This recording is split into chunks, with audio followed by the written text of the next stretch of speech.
Hey, white folk, class is in session. We're going to be learning about white flight. What does that sound like to you? It is just what it sounds like. It is when white people during the mid 20th century started doing predominantly white areas, and then blacks started moving in little by little. White folk started leaving that community and moving in predominantly white communities. So it's just what it sounds like, white flight. White people fly away, would just leave their neighborhoods. It was nothing wrong with the schools in the neighborhood. It was nothing wrong with the stores, the grocery stores, anything. It's the simple fact that their predominantly white neighborhood was now starting to have sprinkled in some people of color. That's called white flight.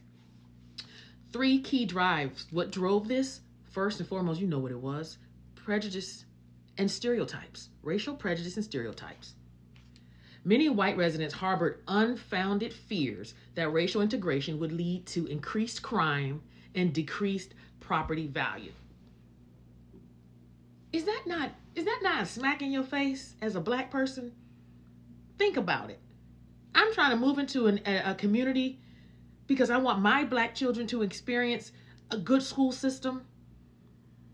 I want my neighborhood to be a family environment, and because we're moving in and I'm black and all of you all are white, you think the property value is going to go down simply because the color of my skin? You think that we black people don't want to take care of our homes, take care of our property? What stereotype are you believing? Where have you experienced this? When have you lived in those times during the 50s and 60s, definitely in the 40s and 50s when it started really taking steam? When did those white folk ever live with blacks to know if we took care of our property or not? What, you were basing it on some of the slums where people were, the socioeconomic status was low? Because I'm here to tell you, there weren't just black slums, there were white slums too. Some people call them trailer parks. The second driving force behind white flight was fear of property devaluation, like I've mentioned before. The presence of minority groups was often wrongly associated with declining neighborhood desirability, promoting white homeowners to sell their properties. And because of that too, many laws were in a place, and we'll talk about this when I do another video on something called redlining. Redlining was when banks would not lend money to people of color who lived in a certain area that they circled with a red pencil, literally a red pencil showing those areas they would not lend to, and so that people can purchase homes. And the third driving force behind white flight is discriminatory practices. Practices such as redlining, which I just mentioned, blockbusting, and I'll talk about that again in another video, and racially restrictive covenants instituted segregation and facilitated white flight. Restrictive covenants was basically, certain communities have HOAs where their covenant said that, hey, no one black can live here. And at the time that was legal to do.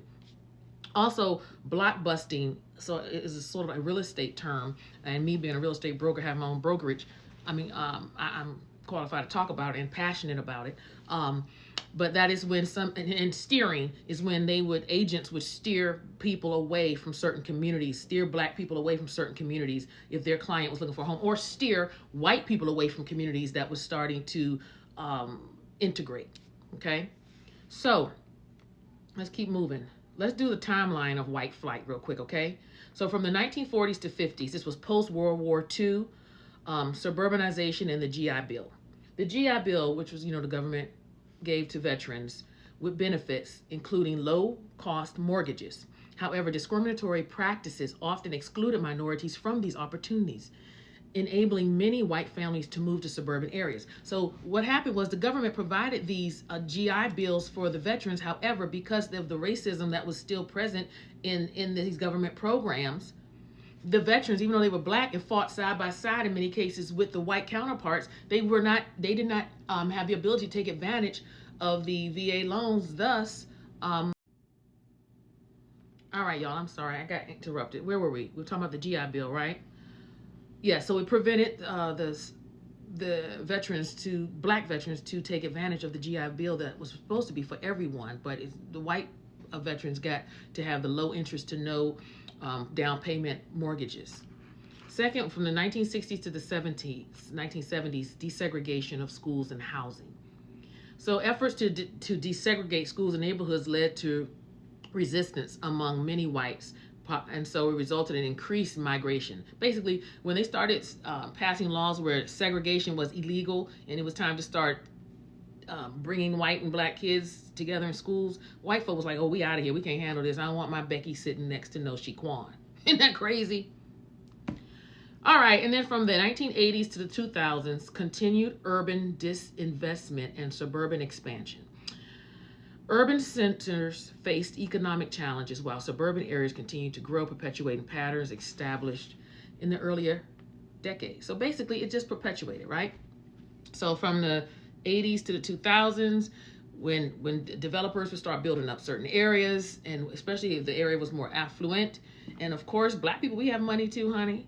And so we want to live where our children can get the better educations and everything as well. That doesn't always mean it's the white neighborhoods, but we may see a home there that we want.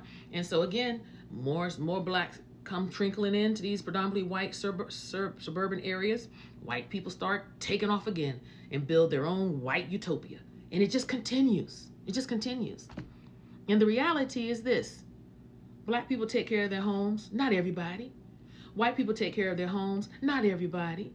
Latinos take care of their homes, not everybody. You understand we're not all a monolith, but I just want you to understand how white flight started, and that it is a real term. And again, this is something that you probably would have never heard of, unfortunately, because American history is white American lies and fabrications and not true history.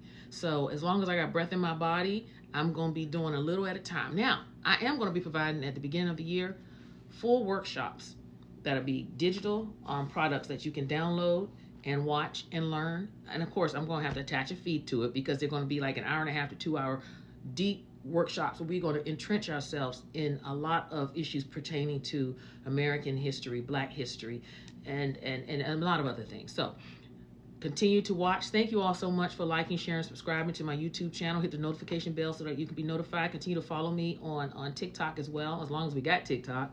And thanks for all of you all who've been buying me coffee. I appreciate that. If you like my teachings and it's blessing you, feel free to bless me too. Talk to you soon. Be blessed. Bye.